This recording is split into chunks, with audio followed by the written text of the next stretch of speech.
Hello people and hello universe, it's me again. Shout out sa inyo mga kababayan. Hello sa ating mga kababayan, sa mga OFW, especially the Marcos loyalists and supporters. Shout out po sa inyong lahat. Makulit din talaga yung mga nagme-message sa akin, pero guys pagbibigyan natin sila, okay? But anyway guys, nagtatanong kasi sila, ano ba talaga ang ground? Bakit ba ang daming issue tungkol dito sa kay BP Sara, no?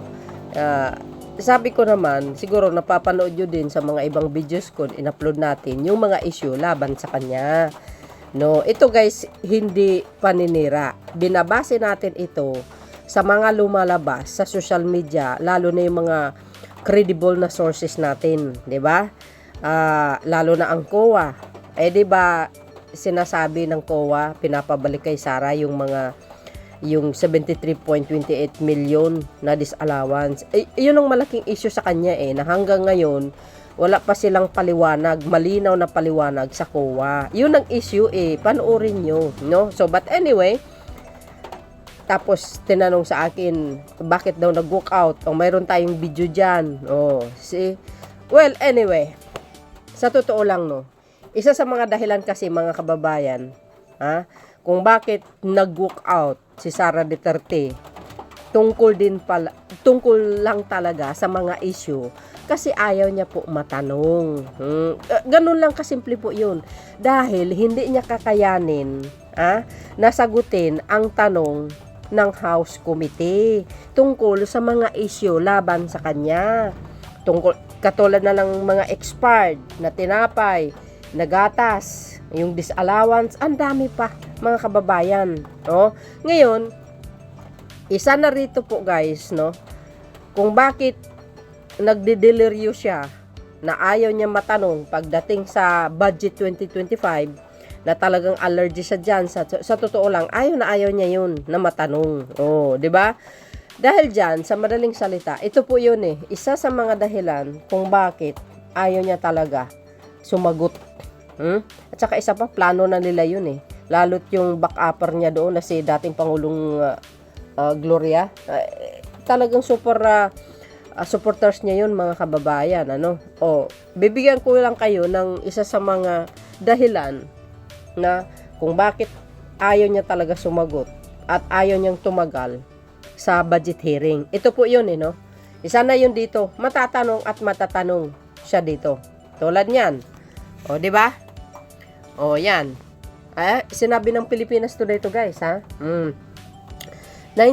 billion laptop e-learning tools di na ipamahagi ng DepEd ni BP Sara.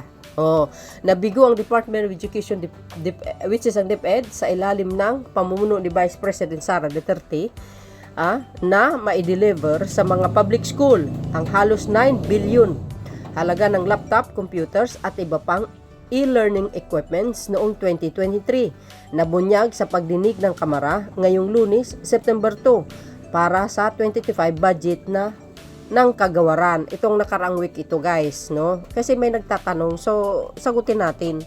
Ano ba isa sa mga dahilan? Sabi, ito po yun. Ayaw niya kasi guys na matanong talaga, 'di ba? Itong laptop na ito, para sa kaalaman ng lahat, panahon pa po ng ama niya yan. Tingnan nyo. 'Di ba? Masasabi nyo kaya palpak? Ang dating pamumuno ng DepEd at ngayon sinundan ni Sara? Well, kayo na pong bahalang humusga mga kababayan. Ngayon, ito 9 billion na laptop. 2 years na si Sara Duterte mga bes. Bakit kung sa panahon ng papa niya ito, ni dating ex-DepEd Secretary Briones, correct me if I'm wrong, bakit hindi nila na ipamahagi ito mga beswa? At sa panahon ni Sara Duterte, bakit kinakailangan niya pa tiningga sa warehouse? Bakit hindi niya dinistribute na ito ay kailangan ng mga guro? Iyan ang ayaw niyang sagutin. Kasi hindi naman talaga siya mahilig sa mga ganyang klaseng pagtatanungan. Kasi guilty. 'Di ba? Kung hindi ka guilty, mga kababayan, siyempre sasagutin mo ng maayos. 'Di ba naalala nyo ang presidential debate? Hindi siya umattend, 'di ba? Kasi ayaw niya. Wala siyang kasing alam siguro. Yun lang yun, kasimple.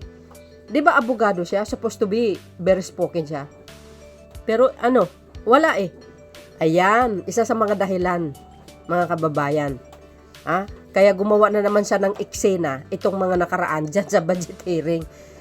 Nako, sabi ko sa inyo, hindi niya talaga kakayanin ang mga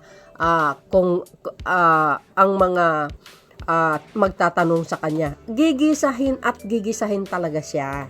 Sabi ko sa inyo, no, bawat ahinsya ng gobyerno, mga kababayan, dumadaan yan sa paggisa sa budget hearing. Kayo naman, oo. Parang kahapon lang kayo pinanganak. Ito pa. Isa sa mga dahilan. Ito, short lang natin. Nakita nyo yan, yung sinabi ni La Union First District, Paulo Ortega. Ayan guys, kung sira ang gatas at Nutribans na i-deliver, anong kinain ng mga bata? Wala, 'di ba? Wala. Kung ako ang magulang ng mga apektadong bata, magagalit ako. Yes. Isa po sa natuklasan diyan noong budget hearing noong isang araw diyan tungkol dito sa pamumuno ni BP Sara bilang sekretary ng DepEd itong nakaraan. Natalakay po 'yon ng mga nakaraan at nabanggit din yan itong budget hearing. See? Sasabihin nyo, peke na naman. Hindi tayo nag-i-spread ng news dito na peke, mga kababayan. Pawang katotohanan lamang, sabi ng GMA. Kayo naman, See? Yan po ang isa sa mga dahilan kung bakit ayaw niya talaga magtagal sa budget hearing. Kung tumagal man siya dyan, iisa lang po ang sagot niya. 'Di ba? I defend my budget 2025, sabi niya. Tapos, iisa lang ang sagot niya, binabasa niya pa. Yun pong isa sa mga dahilan kung bakit nag-walk out niya, dahil hindi niya kakayanin ang itatanong sa kanya ng mga kongreso, ng House Committee. Ika nga, sabi ko sa inyo magigisa at magigisa ka. Sa House of Representatives, malaki ang pagkakaiba ng Senado at saka House Committee. Nako, malayo mga bes. Ito kasi sa House Committee, sa totoo lang, mostly are maraming abogado dito, sa totoo lang. Sobrang daming abogado. So dahil dito, mga kabayan, siguro kahit papano na isagot ko rin sa inyo ano daw ang totoong kadahilanan. Well, one of the reason, guys, yan, 'di ba? Katwiran yan, nagsasabit daw sila ng mga kaukulang dokumento. Tapos nung tinanong ang COA ng nakaraan, bakit sinabi ng COA na walang wala pang kumpletong dokumento na isubmit sa kanila? Ika nga, wala pang malinaw na paliwanag galing sa pamumuno ni Madam. Kaya yun, kayo na po ang bahalang mag-research para may alam kayo, mga anti-Marcos. Sabihin nyo na naman, sinisiraan. Ano nang sinisiraan? Sasabihin, political. Political yung pagmumukha nyo. Kayong namumulitika nga Tingnan nyo mga ginagawa nyo, paninira sa gobyerno. Isa lang naman yan ang gusto nyo Kaya nanggagaliiti kayo kasi wala kayong pabor na nakukuha sa Marcos admin. Hindi naman pwede yun. Si Pangulong Marcos Jr. sumusunod sa batas, lalo na ngayon sumisingaw yung baho ng PAS admin. Kaya ganyan ang mga dilis. Kung anong pinagsasabi sa social media, kahit simpleng lang nakikita nila. Pag yung pagtapilog ni First Lady, ginawa pa ng issue. Pati yung mga relo ng congressman, ginawa nilang issue. Mga siraulo talaga, wala na silang maibabato, yun na lang. Pero hindi nila nakikita yung puon nila. Yung anak ng dating Pangulo magkano yung relo niya? 3 million plus. Di kayo naloka.